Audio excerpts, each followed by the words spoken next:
Your car guy. Today we're working on a BMW E36 glove box, and this one may look good, but it has an issue where it's not opening fully, and the reason it's not opening fully is that this panel that covers the glove box has gotten loose and needs to be put down into place.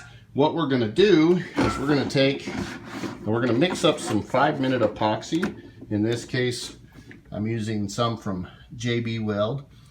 Quick 5-minute epoxy. We're going to mix it up and we're going to peel open a little bit here, put some underneath there, and then we're going to weight this down so that that all glues back down in place and keeps this assembly where it should be, and then it'll open and close properly.